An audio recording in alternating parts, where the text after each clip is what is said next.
Welcome, everyone, to the Cup of Coffee podcast with me, your host, Tom Dillon. This has been recorded live at our weekly online meeting and broadcast around the world. Today's topic is when life hands you lemons, dot, dot, dot. I say the dot, dot, dot because otherwise it just looks like we've come up with half a title and forgotten what we were doing rather than been geniuses and come up with something rather clever. So with the dots, I think it's much nicer. Um, we are joined by, this is with Susannah Cole, who is a wonderful speaker, and I'm delighted we got back on because she's a great speaker, a wonderful person, and has a lot to teach about property as well. And with regards to Susannah Cole started in property because she had a problem to solve. As head of a household with two small children, a month and money were only just meeting, and sometimes there was a gap. She wanted more time with the family rather than having to swap her time for money at work. She could see property could deliver that, so she set to. She started the Good Property Company in 2011, same year I think the Cuppa started. Good year. As a kitchen table startup. At first, the goal was to source deals for investors, work on JV flips, joint venture flips, and then invest in property for herself and her family to reach financial freedom and get to a personal goal. It always sounds like heaven, doesn't it? Financial freedom, like there should be a rainbow and things. Which was not to worry about money. That was her goal. In the first 4.5 years of being full-time in property, the Good Property Company sourced more than 200 properties, all in Bristol, with a value of over £45 million at a purchase price of £30 million before refurbs. She had a fantastic YouTube channel. She even has a fantastic YouTube channel. It's not dead. So that's Susannah Cole / The Good Property Company, and a super helpful website where you can download helpful property checklists and packs and join her online 60-day academies, as well as watch your motivating and helpful property webinars on deal sourcing, flipping, and investing. Good morning, Susannah. You Good, muted. good morning. Now that's very unusual that I'm on mute. Normally I'm very open with my lovely host and say, I like talking property, so I am very okay if you want to just go, right, Suze, that's enough, kid. Yeah. Mm. So that's the only time you're going to find me mute on property. Well, we might do that in about 20 minutes time or half an hour or thereabouts, whatever it You're is. going to see Tom go, right, that's Yeah, enough, yeah. Susie, bog off. Very nice to be here, and thank you very much. It's lovely. I think it was 18 months ago I last came on, and Mm, we were hoping to meet up in Barcelona, but we'll do it next time. That we will be will. very nice. Yeah. Well, today, folks, we're going to be talking about how to get started in property, but I am going to start with a little bit of a shocker. It's something I don't talk about very often, and over the last 3 years, I've very briefly mentioned it on socials, but you'll understand why shortly. I'm certainly not going to go into the organ grinder, organ recital. As one of my neighbours said, you're a little bit too young to be part of the organ recital, but I'm going to present you with a significant life giving you lemons problem. And then I'm going to ask you, is that something you'd be able to deal with at the moment? And if not, then how can we get you to the place that you can deal with it? And we're talking time, money, and skills, but in a slightly different way. And then we're going to come on to how you can start, which is deal packaging. Excuse me. I'm going to give you some links for some free checklists. I'm going to give some links to jump in to my webinars later on as well, so you can always screen grab those. So let's fire in, and you might want to grab your cup of tea if you don't know the story. Nathan, I think you do because we've known each other a long time, and Gilda, you probably do as well. But let's jump in. Let's talk about the kind of slight shock, and let's just check in your current situation, could you deal with this? I don't mean this in a competition because it was not a competition. And if not, our job is to try and get you to that point of safety as fast as possible. So, life gives you lemons. Yesterday, 3 years ago, 11 o'clock, 10 minutes from my house, invited in after a scan where no, a colonoscopy, woohoo, where they said, oh, I don't think we're even going to bother checking that. Oh, we might do a biopsy at the last minute. In with my daughter, 11 o'clock. So 22 hours ago, 3 years ago, you've got cancer. I was not even 50. Very clean living, very healthy, did a lot of sport, ate organic food, barely drink. You've got cancer. And I think we're fight, flight, or freeze people. It's just how we're built. And I leant so far forward to the surgeon and went, this better not kill me. Like I was almost horizontal rather than vertical. It was pretty shocking. And what Then there were multiple aftershocks, and I'm not going to go into a huge amount of detail because today's about you guys, but I want to give you a bit of a shock first. So the way that it progressed was for somebody, Shem, you're too young, but for somebody who knows the Benny Hill, it was like the Benny Hill,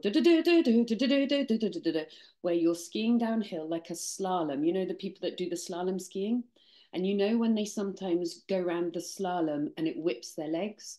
That's what happened. I just kept skiing down this slalom, almost out of control, and at every turn, I was getting more and more whipped. Four separate unconnected cancers in 3 years. A dysfunctional, and I'm not here to moan, a dysfunctional core medical team who made mistakes from admin to oncology. And you will find that occasionally within our medical system. And you'll also find amazing people. And I also found amazing people too. To the point, if I'd stayed with them, I would be dead now. So 7 operations, chemotherapy twice, radiotherapy 28 times. So as a complete beginner, and I feel actually a bit trembly saying this to you guys because I don't share this stuff very often at all. How do you navigate these challenges to save your own life? Because my number one priority when he said you've got cancer is I got to stay alive for me and for my family. Now my children were in their early 20s, but when they're young or in their teens, you want to make sure they don't run out onto the road. And I mean this with complete love and affection to both my children. When they're in their early 20s, and any parent of somebody in their early 20s can relate, they're adults, so they can make big decisions. But you, as somebody with maybe a little bit more wisdom in life, can see that some of the decisions they're making are amazing. And some of the decisions they're making are kind of, they're running out onto the road, but they'll no longer allow you to stop them. So you've got to be there for these grown up adults who are still very young in their ability to make amazing life choices. So initially, I thought my job is to build my immune system and be a partner for my medical team. So that's my job. Okay. I didn't know I was going to have 4 cancers. I only thought I had one. So January the 19th, 3 years ago, 22 hours ago, I went to the 11 o'clock appointment, working full time, and I stopped work. And I only really started work 2 weeks ago. So I stopped work for 3 years. So number one, could you do that right now and pay for everything? The second thing I did, and we're not going to go into huge medical stuff, I connected with my people, my group of people, my friends, my family, who I love and who love me, because I was cartwheeling with panic. And as things got progressively worse with that core medical team, I'd been a management consultant years ago. I could see the signs. So I was discovering mistake after mistake after mistake that were very life threatening. So that doesn't feel amazing to know that these guys at stage 3, because they'd misdiagnosed me 2 years earlier, are in charge of saving your life, and yet they're making every mistake in the book. So you know nothing about this stuff. I need to take ownership. I need to get educated, and I need to find the best medical team. Being a little bit of a kind of Scottish person, so I believe in paying tax. I believe in funding our medical system. So I'd never worked outside of, I'd never gone private. I had no idea about all this stuff. It was completely new to me. So I didn't just have the problem of how do I kind of stop work and, hang on, how do I stop work and boost my immune system, which was my job. I thought my job is to be a partner, and all I need to do is boost your immune system. It became very clear very quickly that I had a really serious job with the primary care team, because of their dysfunctional impact, which is life threatening. And they will be killing people at the moment. Also, they will not be allowing people to survive at the moment. So my bigger problem was I have no skills in this. I know nothing. And I need to move from a team that cannot deliver effectively, because this isn't about buying property, this is about saving your life, to a team that can deliver effectively, having no knowledge about that. And then I needed the time. If anyone's been a patient, it's almost full time, because of just how it is. And I also need the money because unfortunately the skills that I was gifted by our state in one department were so poor they were life-threatening. So I now need to make sure I've got the money and the time to find the skills in order to save my own life. So without freaking you out, can you do that right now? And if you can't, you've got to, in my opinion, get into property to just be in that position, because this was the outcome. I didn't work for 3 years, like hardly at all. I mean, Tom, I was doing enjoyable small webinars just for keeping in with the community. And you and I were chatting, and Tom knew a bit about this background story. But my entire job was to rest and digest, relax, connect, do everything to boost my immune system. That was my job. I spent over 150 grand on mainstream. So it wasn't woo woo, although I did do a load of additional things. And I read over 1,000 medical papers and 120 books. And you can imagine the kind of research I needed to do when the team I was given wasn't functioning. And it saved my life. So basically, I subsidised the NHS. Should we just put it politely? So my first question to you guys is, do you have the ability to put over 150 grand to your life-saving care if you ever find yourself in a place where you're in a department that's dysfunctional? And do you have the ability to not work for 3 years or 5 years while you get back to full health? And if you don't, I want you in property. So my nurse said to me, I said, what happens if it's stage 4? Because it takes 3.5 weeks between scan and getting the results back. Imagine the psychological torture. And then they're like, oh yeah, and there's another one. And then we found something in your liver. Then we found something in your lung. Now, luckily for me, nothing spread. But, oh yeah, and it's going to be 3.5 weeks before we know if it's stage 4, if it's stage 3. And I was like, I can't handle another 3.5 weeks. And they're like, well, you have to. And I was going, this is unacceptable.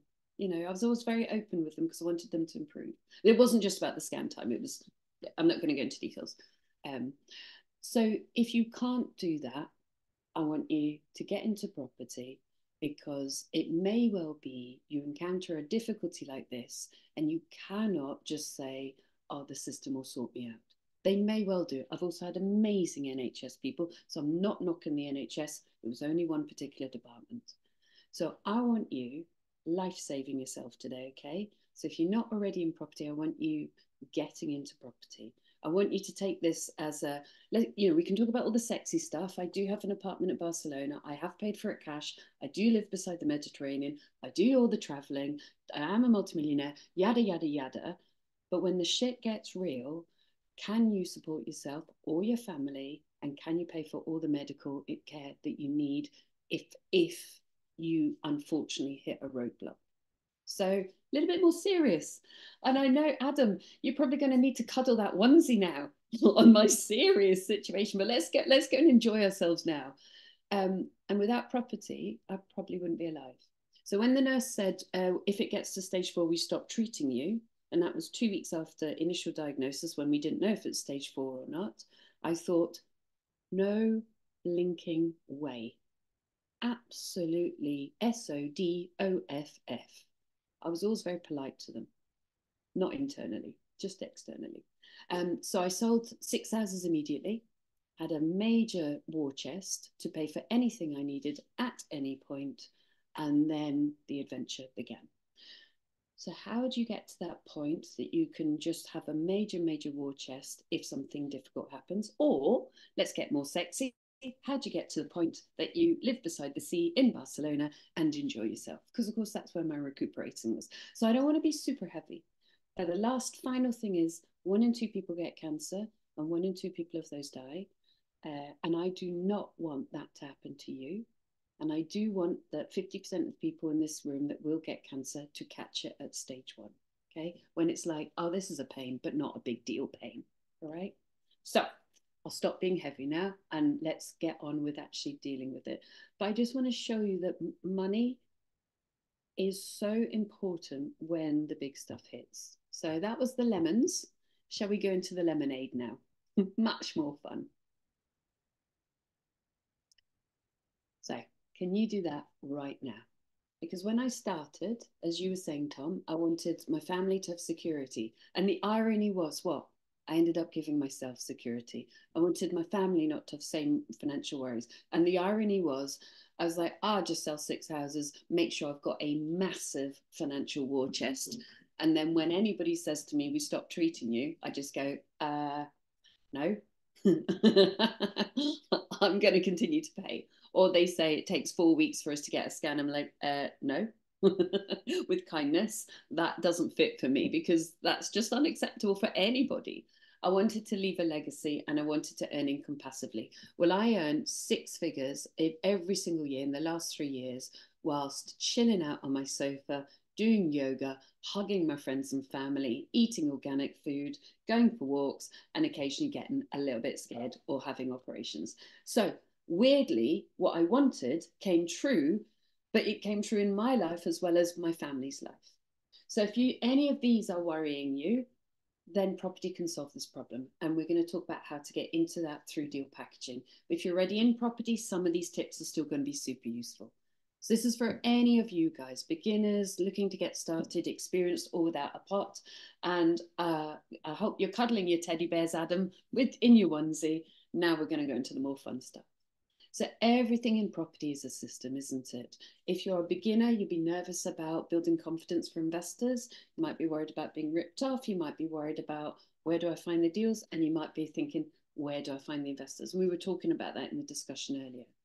So I'm going to show you briefly today the kind of overarching overview of how you're going to build a deal packaging business, how you're going to get paid fast, how you're going to get a 6-figure income. And if you guys want to screen grab that, that's the link to my website that gives you all my free stuff. I've got 8 checklists and I've also got a super 102-page property pack, which has got a book reading list at the back of it. So you're very welcome to screen grab that to get yourself more information. For anyone listening on the podcast, we'll obviously put details of or how to get hold of Susannah as well. So you're not missing out. Thank you so much. So remember that everything in property is a process. And the systems absolutely work. It isn't going to be overnight. You're not going to be able to go from 0 to 100 within 2 months, but you can get there quite quickly. And deal packaging can pay you really quickly. So we want to move you forward from a position of it's. I'm not saying you're in an insecure position, but you know, with my particular difficulty from 3 years ago. Oh, by the way, I should say it's all gone. I'm perfectly fine. Before you sat there going, oh my God, dead woman walking. No, I'm absolutely fine. I just had a bump or 2 or 3. But my heart would break when I'd be in like a cancer support group and somebody was saying, I can't pay £300 for a test. And I'm thinking, but darling, like this is your life. So we want you to have money coming in for your own benefit as well as your family's benefit. Systems, investors, deals, success. This is for you guys if you're a beginner, if you want to get into property, if you want more cash flow. But, and we were talking earlier in the chat, weren't we, about creating a business plan.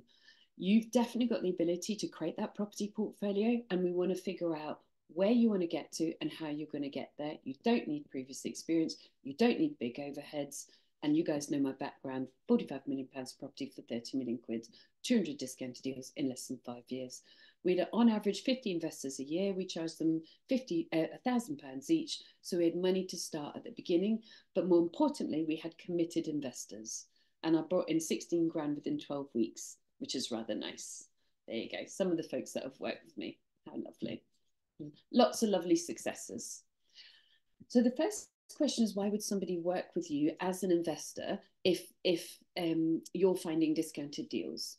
Well, if you're not used to people who have got lots of money, it might feel like in your circle not many people have money, but actually 1 in 10 people have got money.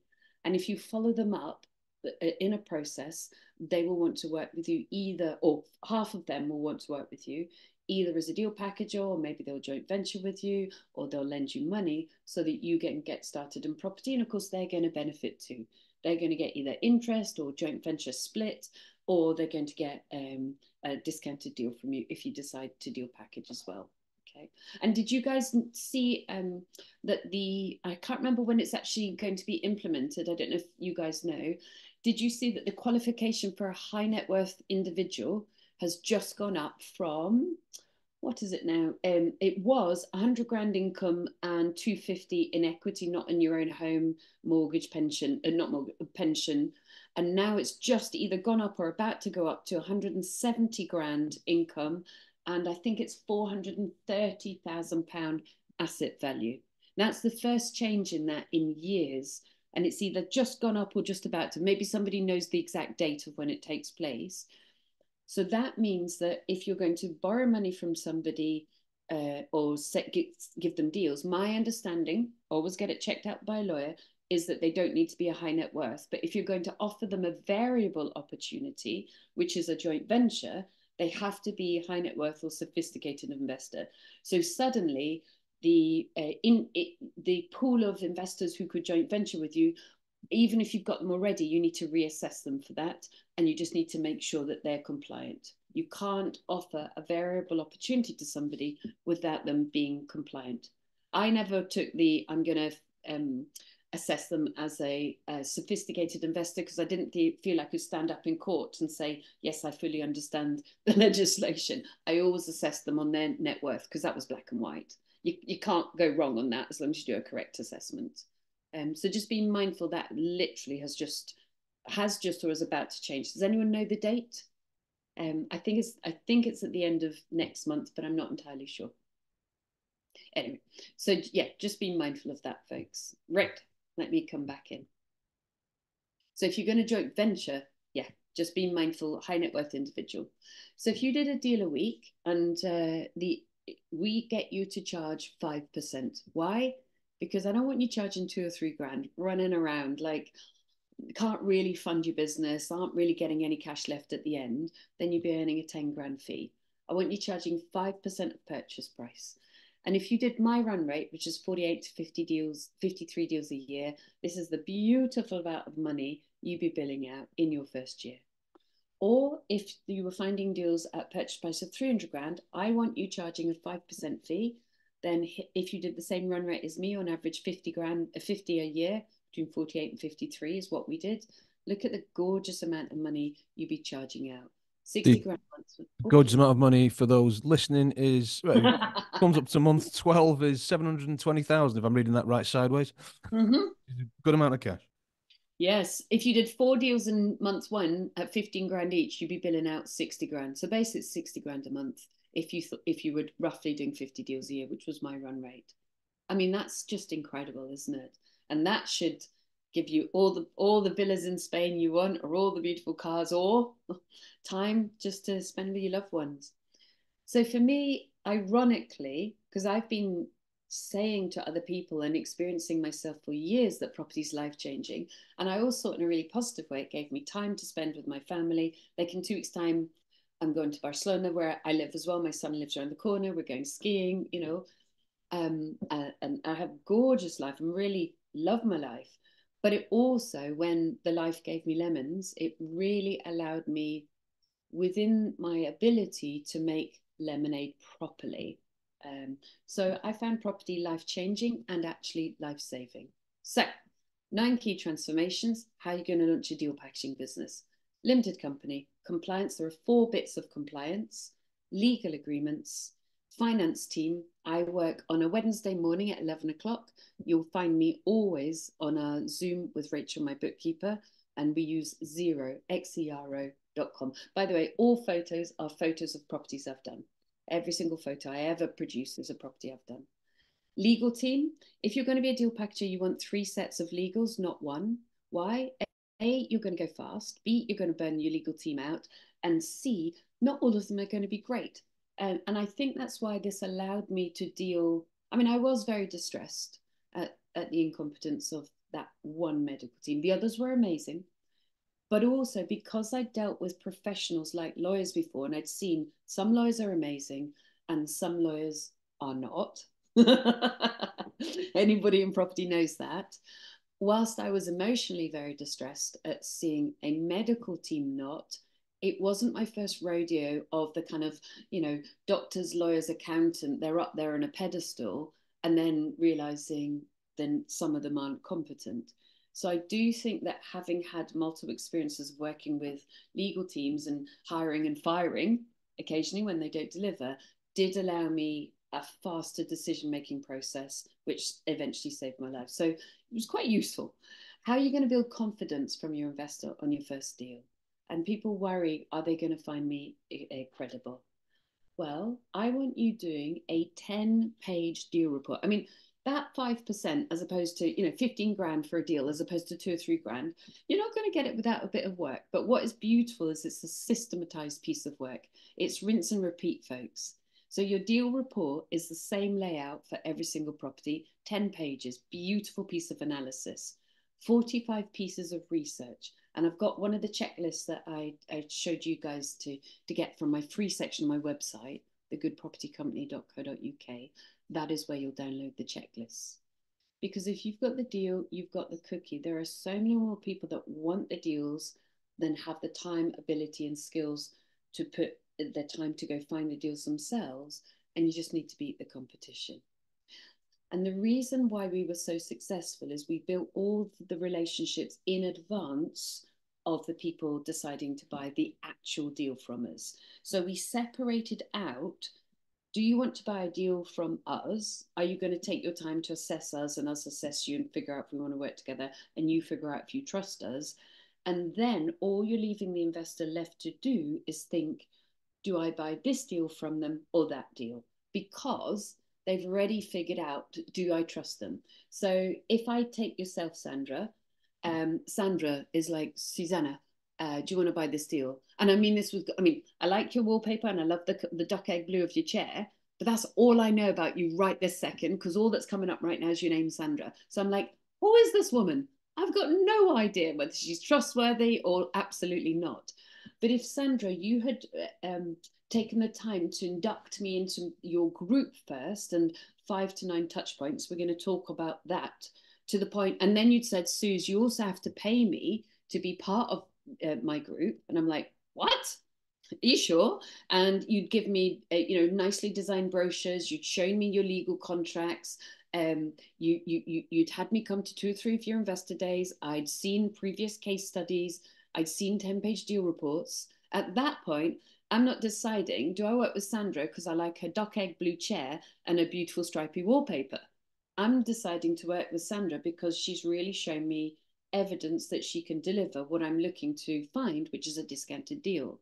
So yes, I say, Sandra, I'll pay you to be part of your group. And then when Sandra releases a deal, and we used to release the deal at 4 o'clock with a text, because we were still furiously writing the deal reports, then I'm like, I've figured her out already. I'm totally within the circle of trust with her. We've spent plenty of time together. Sandra, I want to buy this deal. Let me pay you my £1,000 reservation. And that, folks, is exactly what happened. So if anybody's interested in Daniel Priestley, he talks about building up demand. Now, I didn't do it cynically. I did it because it felt to me like an efficient system. So you don't say, I've produced the deal, now where's my customer? You build up the customer and the customer relationship. Because why would I mean this with gorgeousness, Sandra, why would I buy a deal from Sandra when I've got no idea who she is, what she does, anything? I got no trust there at all. Whereas once I trust her and I've figured out, do you know what, you're going to make my life so beautifully easy. All I'm going to do now is buy 4 deals from you this year. My life has just gone from confusion to simplicity. Then all I'm interested in is Sandra getting those deals as fast as you can and me buying them as fast as I can. It goes from confusion where people stop to simplicity. And at that point, I'm spending 300 grand on a house on the basis of an initial text and then a 10-page report that comes afterwards. And I will be transferring my money to Sandra literally 30 to 60 seconds after the text comes out, because I've done masses of due diligence on her. And that's how you get paid within weeks, because you want 4 investors at any one point trying to buy every single one of your deals. not because you're trying to get them to compete with each other. You're charging the same price. Doesn't matter to you who buys it. It's the same price. But once you've built enough relationships that four people are trying to buy every single deal, it means you can really comfortably go out and find deals without worrying, oh, who am I going to sell them to? You know, it's just a comfortable process of find deal, write report, release it, take a reservation fee, continue the conveyancing, find deal, write report, release it, take deal, etc., etc. So you want to be running investor days. Now, I probably don't have time today because I want to do Q&A with you guys to talk about the 10 rules, but I do a webinar, which I'll give you the QR code for to register for one on Sunday and one on Monday. But these are quite important 10 rules to build that relationship. And can I just say, it's not just cynical. You're not just like, oh, give me your money. You're genuinely figuring out, do I want to work with them? You didn't leave a day job to go and work with somebody that you don't want to work with. So it's as important for your business as it is for their business that the fit is right. How do I know Nathan? I 100% trust Nathan. I've known him for years. I know about your family. I know about your travel. I know about his properties. We know each other. So it's about understanding the full picture, and also realizing that you don't need that many investors. If you think I'm going to do 20 deals this year, you need 20 investors. That's not that difficult, if you like, to generate. But you're going to charge them some money. And the reason you charge them money is not just to get the money in advance, so you've got some cash flow. It's to make, so again, Sandra, your beautiful blue chair, you're going to charge me money. And I'm going to go, what? What do you mean? You're going to charge me money? And that will stop me in my tracks. And that will make me look at you like one of those airport scanners, is there any bomb here? Is she a con merchant or is she real? Because when I have to open that wallet, I'm going to do all my due diligence. And Sandra, I'm taking the process seriously. So I'm no longer taking the process seriously at the point that Sandra's releasing a house. I have to assess my willingness to work with Sandra at the point that she charges me a membership. Now, some people say no, great. And some people will say yes, great. Now you've got your committed people. So when she releases a deal, I only think, okay, do I buy this house or the next house? Because sorry about this, the queen bee, her making me open my wallet and sign some documentation and sign a contract in advance means I no longer have confusion about the relationship because I've had to assess that in advance of the deal coming out. Because if you make your clients confused, they don't do anything. So just a couple of examples for you. Bought 159, 215 in value at the time. This was this couple's first HMO. They're now full-time in property. When they bought this from me, they were full-time in day jobs. Cowper Street was one of my favourites. My favourites are not normally the houses. My favourites are normally the investors. Bought 170. The investor flipped it there and then for 250, which is quite nice with a 24 grand refurb.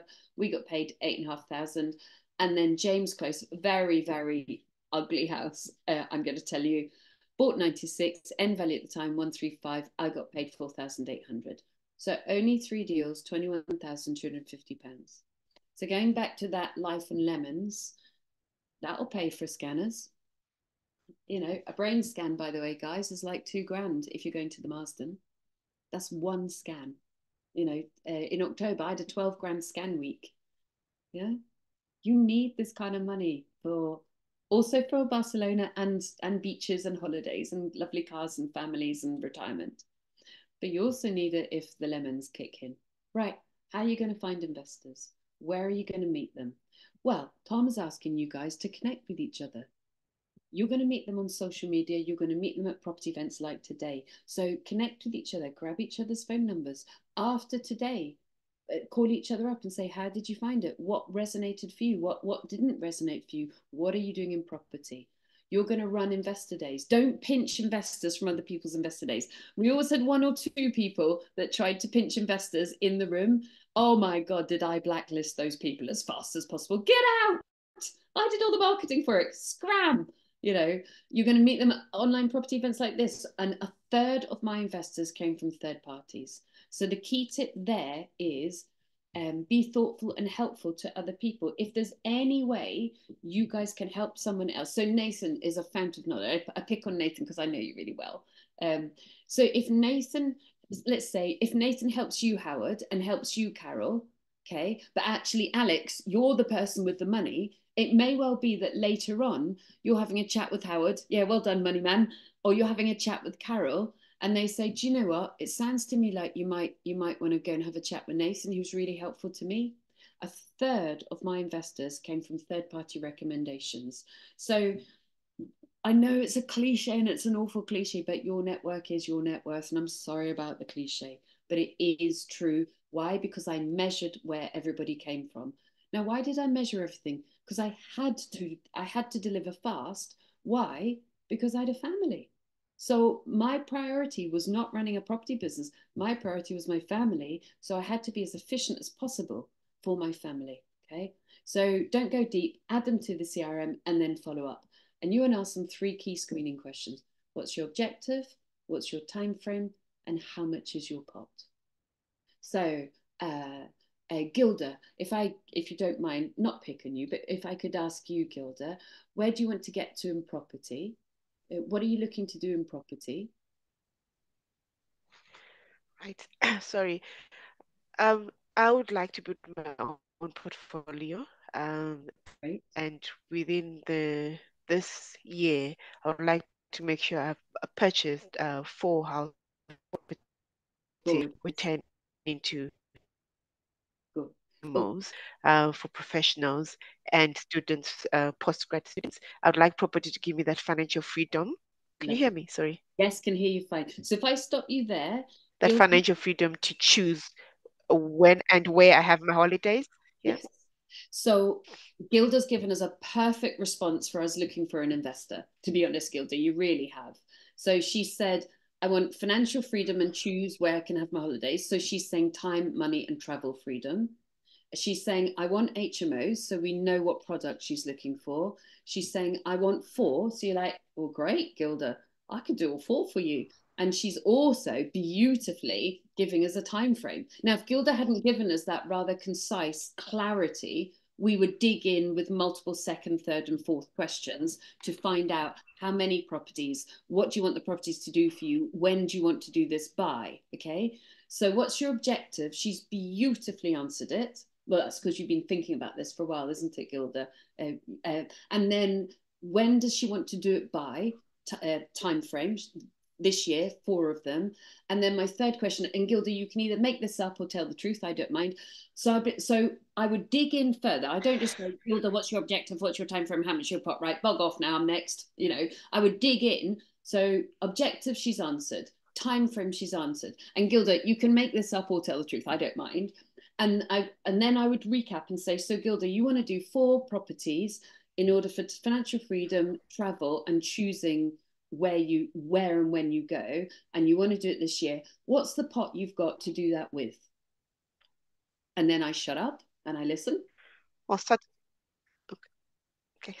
port it's got 100K, which I intend to And then, 100K, 100,000. Yeah.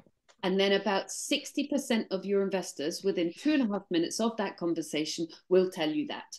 And at that point, if I'm in a property event, I'll turn around to Gilda and I'll say, I think we should have a conversation. And everybody should be having a conversation. And then what I would do, and I'm rather than do the full presentation, I'm going to go into detail because you guys can join my webinar for more in depth. Then what I do is I'd write down something to remember Gilda with. Now, Gilda, we already know each other, but I would go, she was wearing is it a pale blue cardigan and a white top? She had headphones on. I would write down her objective straight away, literally scribble it in front of her if I was a property V. And I'd say, Gilda, it's because we're going to meet quite a few people tonight. I just want to make sure you're memorable to me because it's true. And then I'd either say, shall we book a call in the diary? Or if Gilda's a bit reticent, I'll say, do you mind if I give you a call after today's event? Okay.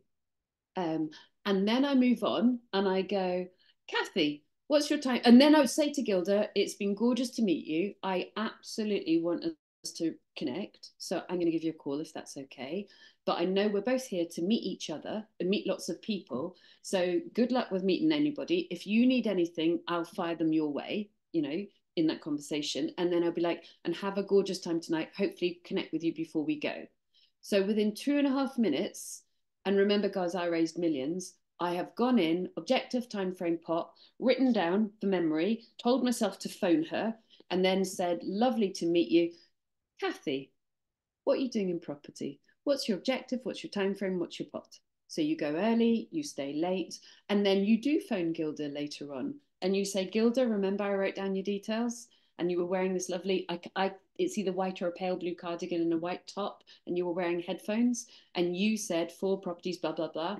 And then you follow up 5 to 9 touch points. Okay. So the thing is, don't go deep, go light, capture data, understand what they're looking for, and understand and do the follow up after the event.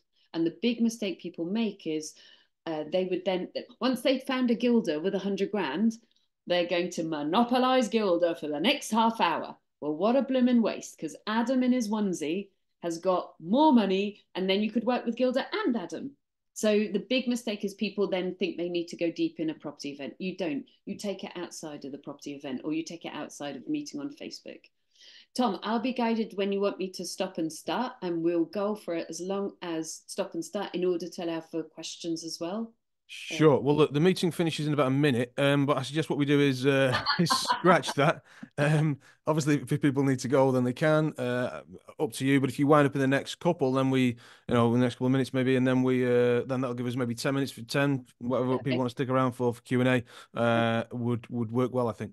Okay. And if people need to leave, then that's fine, obviously. And so, using Gilda as my example, if I liked Gilda and she liked me. So it's not like, oh, I have to work with Gilda because she's got 100 grand. It's, do we work together? Is this a good fit? Is this a square peg round hole? Or actually, could this be a really fun relationship? I'm going to have 5 to 9 touch points with Gilda, which means meetings, which means coffees, Zoom calls. I mean, you guys have got it so easy on digital. Honestly, Zoom didn't exist when I was raising money. Honestly, you've got it so beautifully easy now. So 5 to 9 touch points, and that's a committed investor. Here are your conversion numbers. And this might be, I'll get to the QR code, but this might be where we wind up so that we've got good Q&A. So 1 in 10 people you meet have money. So calculate how many people are on this event right now.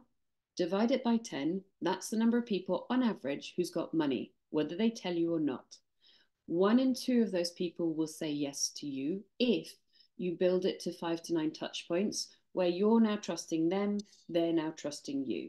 So what that means is 1 in 20 people you meet, if you take their contact details, because not everybody has cards these days, will be your investor. But the critical one in the middle is 5 to 9 touch points. Okay. And you may want to, Howard, forgive me. Let's assume Howard's got no money. Sorry, Howard. You may still want to have enjoyable conversations with Howard, because you could be peer buddies, you could support each other, move each other on, swap information. And Howard doesn't have any money, but then Howard is wonderful and then recommends me back to Gilda. Do you see what I mean? So you don't need to go, oh, sorry, Howard, I'm just going to, Howard's got no money at all, right? Howard in the blue jacket. You don't need to write Howard off. You can still build your network, but you know that it's for a different reason. Howard, could we kick each other's butts? Could every single week on a Friday we have a 20-minute meet, and you tell me what I haven't done this week, and I tell you what you haven't done this week, and then we go talk to each other next week. So there's lots of lovely relationships within property that don't need to be related to money, but could end up giving you money, because Howard then says, Gilda, you should definitely talk to Suze. She's got her, stuff together. So what I want to do now probably is briefly talk about deals, just giving you the numbers, and then I want to give you some QR codes so that you guys can get registered on my webinars. I think that's while we do the Q&A, if that's all right with you, Tom. So deals, 4 routes. You've got a direct to vendor, direct to house. I used to do them, but I used to spend 5 grand a month. So it's 4 grand a month, 48 grand a year. So almost 50 grand a year. Don't bother doing that, in my opinion. Also, it's quite messy. People are complicated. It's distressing. Estate agents and auctions. Estate agents are free, aren't they? 1 in 10 people, you need to make 100 phone calls, 25 viewings, 21 offers to get 1 deal. Now, if you're going to earn 15 grand for that deal, will you be comfortable making 100 phone calls, 25 viewings, and 21 offers for 15 grand? Knowing that 1 in 20 people you meet will become your investor. So do you see how simple it is in so many ways? And auctions, you will buy on average 1 in 4 properties that you go for. And I know this because I've bought loads of properties. I mean, we did 217 deals. We measured everything. But I want you to know that you can buy them pre, during, and post. Everyone goes in during. And we had a terrible situation once in my mentoring group, which I don't run at the moment. I only do my online academies. And it wasn't terrible, but it was one of my mentees, nameless, had listened to me and gone and bought a property pre-auction. And then another of my mentees, nameless, had not listened to me and went to the auction to buy the same property. And then unfortunately they were sat beside each other because they're good friends, but they hadn't discussed that particular property. And the second mentee went to bid at it and they went, lot, whatever, 20, sold prior. And she was a lady. She went, no. And then the first person, who was a man, went, yeah, it's mine. And she was so upset. But she was pleased for him and devastated for herself because she hadn't quite listened to my you buy pre, during, and post. And people don't know about the pre. So shall we move to Q&A? And I'll give you QR codes where we can do the full deal packaging talk, which obviously takes much longer. And then we can do as much Q&A as you guys have time for. I would love to help and support in any which way. But I've given you deal packaging to make money fast, a bit of a Saturday morning. Life sometimes can give you a bit of a punch and take your knees from underneath you. So get yourself safe. And also how to find investors and how to find deals. And remember about buying pre-auction. So is that good for you if we move to Q&A? And what I'll do is I'll open up the QR codes so that you guys can log on to the webinars to get even more in-depth information if that's good for you guys. Sounds excellent. We will of course share links and things for those listening for anyone on the podcast. Meanwhile, yeah, thanks very much, Susannah. Obviously, yeah, personal stuff. So appreciate you sharing some of that. Felt a bit wobbly, I have to Yeah, say. I bet you did. Imagine that wasn't the easiest thing in the world. But I think it's, as I imagine you sort of judged as well, is it's useful. Like you say, it's 1 in 2, right? This isn't like 1 in 10,000. It is a lot of folks, and everyone will know someone who's had cancer or whatever, struggle with whatever it is health wise, and yeah, I think your point's particularly valid. I liked your thing about liked. I like the language around this is funny, isn't it? I like the thing about a £12,000 scan week. I quickly checked Yeah. my goal list for the year. It's not on it. And And that but was October 3 months ago. yeah, but And you're gonna good thing you had the 12 grand, right? And not everybody does, yeah, and that's kind of the point you're making. yeah. I don't mean this in a plonky way. I didn't even think about it. I just went, Yeah. absolutely. By the way, Rachel, there's 12 grand coming in because I need this, this, this, and this. Mm, Because they found something and they operated, and we blah, blah, blah. Yeah, yeah. it's never even touched my brain as a problem Yeah. because Which I is did you that got enough confess. problems, haven't you? So it's good. Yes, It's good to be able to focus on that which matters, which I think is your overarching point. yes, it is. Uh, Another thing I took personally, just to touch on a couple of bits, was the messages aren't one for one with investors. They're busy. They don't care about this stuff as much as you do. They should do, and they will do after a bit of nudging. But you need to give them the nudge. So the whole idea about at least 5 to 1, 5 contacts, and you talked then about 9 touch points, 5 to 9, sort of being a good number. And I think that's something I need to get better at on the marketing side. So yeah, so all great stuff. Oh, and if anyone else needs, at one point you spelt the word sod off. For anyone wondering, we're allowed to say sod off on the podcast. I mean, there's some stuff that's better off not said, but I think sod off we'll be fine. We'll get away with that. Rather than me witter, and I think my guess is there's people here with questions. We've had Adam Colley's the researcher of the day. He's found out that he thinks the stuff you were talking about with high net worth after a brief Googleage has come up on the 13th of November 23. If that's the case, There then you go. it's already out at the time of release. And Yogesh says, I think he might have said this in the previous podcast, but it's worth repeating that he still remembers you going around the collecting a business card from every person at a previous Croydon property meeting, and that's stuck with him. So fair play. And so you literally saw in action. So you saw the process happening. Yeah. So in fact, now guys, I've got the screen. I've put the links, the QR codes for the flipping webinar and the property webinar in the chat and also on the screen. So grab that, get yourself registered. Or download the links. But yeah, I mean, I absolutely cleaned up, and I don't mean this in a competitive way. I cleaned up because I knew my process was to collect everyone's data on the night and then follow up for the next 5 days. Yeah. Yes. So Yeah. you saw it happening. You saw the money being raised. Yes. I like the idea of a flipping webinar. This flipping webinar, but it's not. It's a webinar about flipping for anyone who's Yes. it's not annoying or whatever. Anyway, so Yogesh asks, okay, goes off with a written one, and then we'll get people jumping in. He asks, are there any tips on checking market value of a property? I find this difficult to get right in an area I don't know, as even the next road can have a different value. Okay, let's come into, if you need to get those QR codes, you can ask me for them again, or they're in the chat. Yes, on checking the value of the property, 45 pieces of research. So how I break it down is 20 solds, 20 on the market, and 5 estate agent opinions. But let's go a little bit deeper than that. 5 estate agent opinions is quite easy. You phone them up and you say, I'm going to use you, Shem. Hey, Shem, I know you work for and Son. Thank you very much. I'm looking at buying, number 1 High Street. It's a 3-bed. What do you think it's worth done up? White walls, beige carpet, nothing fancy. Okay.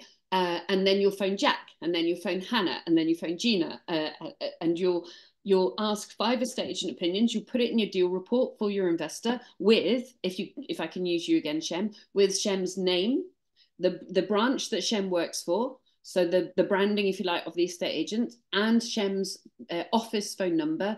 And Shem will say, oh, I think it's worth between 220 and 235. Then you put that in. So if your investor then wants to phone up, they can phone up Shem and say, hey, you were speaking to Susannah and you thought this one was worth this. Why? Fine. Yeah. So that's the estate agents. That's quite easy. The second one is on the market at the moment. Well, again, that's quite easy, but you've got to do a bit of judgment. So is the market very toppy, which it isn't at the moment, but it was a couple of years ago? Well, if it's on the market, are they going to have to discount it or not? So if it's toppy, then you might say, well, I know the average is saying 250, but I honestly think it's 235. Realistically speaking, they're dropping kind of 7-8% off the price. So I know that my 20 on the markets or sold subject to contract show me a bit more, but I'm now going to make a human judgment and shrink it down or not, depending on what the market is like right now. And then what already sold? Well, that's easy. That's Zoopla and Rightmove and stuff showed you that these days. But if the market is flat, you can go back 2 years. If the market is dynamic and changing really rapidly, you can maybe only go back 3 months. So you need to understand what time frame you're going to pick, which is dependent upon market conditions, which is sensible. So then my final thing is, what happens if you haven't got enough data? Well, you increase the number of estate agent phone calls and you decrease the number of desk-based data, because you cannot afford to lose your reputation as a deal packager, or if you're buying yourself, you cannot afford to make a mistake on assessing the value of a property, because we entrepreneurs were probably hopeful. Like with the cancer, I knew my statistics. Oh, my mum was so cute. So I had on the first cancer, I had a 60% chance of living, a 40% chance of death. You wouldn't take those stats, would you? If you were given them, you'd be like, nah. But unfortunately, I couldn't not take those stats, right? So, but I didn't ever think I would die. But I just thought it was like a path. I'm walking here, and the path, the tree that's a path is ahead of me. So I'm not even going to think about it. I'm not, entrepreneurs, we're kind of positive. I mean, I never ever. I just thought I respect cancer too much to actually be choosing what's going to happen to me. But I'm never going to think the negative, just in case. Yeah, a couple of sleepless nights, of course. But so don't overvalue the property. Always undervalue, not overvalue, if you need. I'll put the QR codes in the chat again for you guys for the webinars, if that's okay with you, Tom. Flipping webinar. Yeah, sounds good. Go for that. Yogesh says, don't agents always overestimate the price? And a question I had related to that was, if you're asking 5 agents all the time, they're going to work out what you're doing, aren't they? Which is asking them all the time for prices. Is that okay because you're putting business through them, so they'll take your calls? So there's 3 answers here. Some agents do, some agents don't. I won't name the branch and the brand. There is one brand of estate agency that is incredibly known for inflating prices. So would I phone them? Nah, they're just BSers, right? If I want value, I'm not going to phone them because I know what they do. There are other estate agents who are tried and trusted, true family, been in business for 40 years. They're running a professional job. So the thing is, when you are phoning so many estate agents, you really quickly get to know who's good and who's not good. Okay. So that's number one. So yes, some do inflate, some do not inflate. It just depends. Secondly, you don't phone the same 5 all the time. We had 288 estate agent offices on our books in Bristol, with a population of 480 or 450,000. Shouldn't be that many agents, should there? That's a ridiculous number of agents. But anyway, there you I know. go. That's what there was. That's not even people. That was offices. That's crazy, isn't it? I know, Anyway, it's good, wasn't it? So yeah. we phoned different ones depending on where the house location was. And then the third one was you never just go take. Never. You're like, okay, who would be my agent this time? Julie. And Julie, if we've sent you lots of emails by mistake, I'm so sorry. We've got a little technical glitch. So do excuse me if that's happened, because I know you've registered for the webinar and I'm mortified that loads of emails are going out, but we'll figure it out. So Julie's the estate agent, and I'm like, hey Julie, just a real quick one because I know you know your area super well. Looking at buying number 1 High Street, it's 3 bed, white walls, beige carpet. What do you think it's done up? Julie's like, now. I know Julie cares because I've already talked to Julie. I know she's really into property. She's the kind of person that would be at her desk at 7:30 or 8 o'clock in the morning, depending on kids, still at her desk at 7 o'clock at night because she adores property, right? And then, so I'm not phoning the I don't know, computer says no people. I'm phoning the passionate ones, okay? And then what I'm doing, excuse me, is I'm going, right, lovely, Julie, that's so kind of you. Right, what have you got in your books, Julie? Have you got anything coming in, anything with margin, maybe a distressed sale, or they need to sell it quickly, or something you haven't shifted for a while? Is there anything that maybe I could come out and see? Because I only want to come and see properties that I can buy because I don't want to waste your time. So every time you're doing an evaluation call with Julie, you're just doing 30 seconds, 60 seconds and that. And then you're like, Julie, can we do business, please? So it's a 2-for-1 job. Remember, working mum, didn't have the time, needed to be efficient. So do you. Yeah. Next question. Next question is from Adam, and we'll probably make this the last question, I think, just because otherwise it's going to be the afternoon, which is great. We appreciate you giving up your time. So Adam says, you mentioned doing a flip project to generate some funds. I was under the impression that selling properties like flip projects in the same company as your rental properties makes it difficult to get finance. How did you approach this? What we did was in fact, we did a couple of different things. So we ran a deal packaging company as a limited company, which was separate to my investment company. Now, I only have about £1 million of property in my limited company because almost everything is in my personal name, which is for another day's discussion, section 24. I know. So if you're starting now, Thanks, George. Yeah, cheers, George. Thought you were a Tory. Yes. And so we if we were flipping, we would do it in the deal packaging business initially. But the great majority, have you guys got the webinar? Let me flip between the two. The great majority of deals that we did were joint ventures when we were flipping, because I'm a keeper fundamentally. So Yogesh, if I can use you this time, you're going to be my JV partner. If I buy property in my name, and most of them are in my personal name, I'm going to keep them. I used to use joint ventures. So Yogesh and I are going to joint venture. Thank you. Or is it Dr. Yogesh? Sorry, is that your second name? Forgive me. Hello, okay, Dr. Yogesh. Dr. Yogesh. We all call him Dr. Dr. Yogesh and I are going to joint venture. If I'm going to flip, I'm going to use that as a cherry on top cash generator using none of my own money. So the wonderful Dr. Yogesh is going to fund it. And guess what? Does Dr. Yogesh want it in my name or his name? His name. Why am I going to buy it? Why am I putting it in my name if I'm going to flip joint venture it and not own it as an asset? So it goes in Dr. Yogesh's name. We have a restriction against it. We have a legal agreement. I don't see your deposit. I don't touch your money. You own the bricks and mortar. You are feeling pretty darn secure about the whole affair because, quite frankly, it's your asset. And why should it be mine? I'm not funding it. That's mad. And why should it be an SPV? That's mad. Well, I just don't see the point. So then what happens? We have a legal contract that says I won't start renovation until I got a fixed price quote from the builder and you've transferred 100% of the money across to me. The reason I do 100% is I learned from painful experience that just occasionally investors, and I'm sure you wouldn't do this, Dr. Yogesh, don't like to pay the builder, right? So I never start a joint venture deal. And so the only money Dr. Yogesh could in theory lose to me is the renovation money, which is in a separate client account anyway, and covered with the contract. And if I screw up, he's at least got the asset. So he's only now risking a small amount of money. And then when we flip it and we sell it, we invoice for services provided to Dr. Yogesh, and therefore you don't even need to get funding. So if you've got bad credit, that also works as well. But the most important is less about the bad credit. The most important is, why would I own the property if, oh, sorry, did you want the other one, Alex?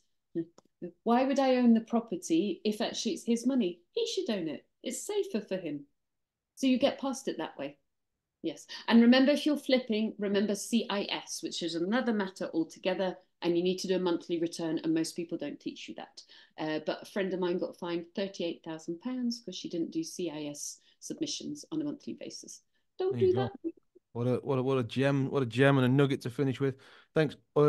A massive thank you to Susannah Cole for speaking to us today and taking the time, speaking to us about some fairly, personal things. And thanks for everyone who's attending today, and obviously thanks to all of you listening to the podcast.